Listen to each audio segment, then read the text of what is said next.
Well, Olympic gold medal figure skater Alyssa Liu's recent Winter Games success is being called a comeback. She stepped away from skating following the Beijing Olympics, but she came back this year with this brand new mindset. And you really could kind of tell, right? She came back on her own terms, the results, not just better performance, but really this renewed passion for the sport, and you could tell that when she would speak.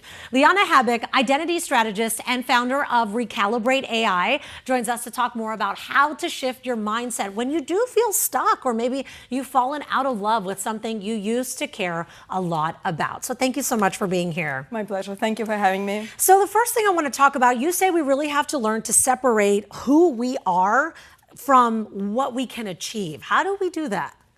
Oh gosh, that's such a good question. As a recovering overachiever myself, I know how painful it can be to sometimes separate yourself from the achievement. But the reality is, if we're counting on medals and roles for our self-worth, it's not sustainable. When we fail, it just feels like the end of the world. So we need to learn to become more what I call self-full. It's kind of like the art of being selfish.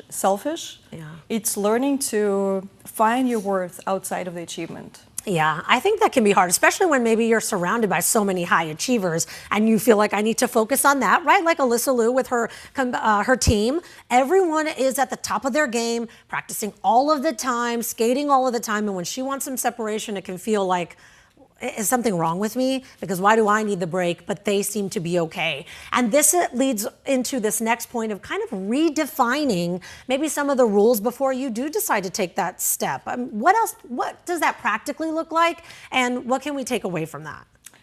Well, I have 3 tips for people who feel stuck and they want to renew their passion for something they're doing or figure out what's next for them.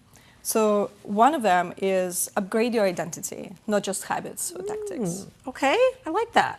Second is redesign your environment. And third, shift from pressure to purpose. That's what we're talking about. Yeah, so let's focus in on shifting pressure to purpose. Give me some examples of what you mean. Yeah, well, as humans, we're meaning-making creatures. For us, it's not enough to just win a gold medal or achieve a race to be fully successful or fulfilled and be happy. So for us, meaning is really important. What Alyssa did, she realized she was not aligned with what she was doing. She was an athlete, she was competitive, and it just felt like a job to her. So she said, well, wait, I want something else. So she shifted from this pressure to perform to something that felt more meaningful to her. And then she came back on her terms.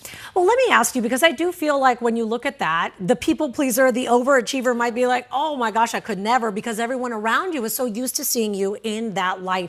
How do you get people around you, your support system, on board with something different they're not used to? Yeah, well, that's a question about the environment. And by environment, I mean it's not just physical spaces, but it's also our relationships with people. We need to tell them who we are. So in Alyssa's case, she was able to set boundaries with her coaches, even with her dad. She decided how much she wanted her dad to be involved. She decided what she was going to wear at the performances, how long they would be. So she had to set her terms, and people said, okay, we respect that. So that's very brave. Not all of us can do it all the time, but I think she's such an inspiration. So the beautiful thing is, if we have courage to be ourselves, people will appreciate it. Yeah, I think that's such a good point to end on right here, is just have the courage to be yourself and people will recognize that. Thank you so much for being here. What a fascinating conversation, and I hope you guys got something good to take away.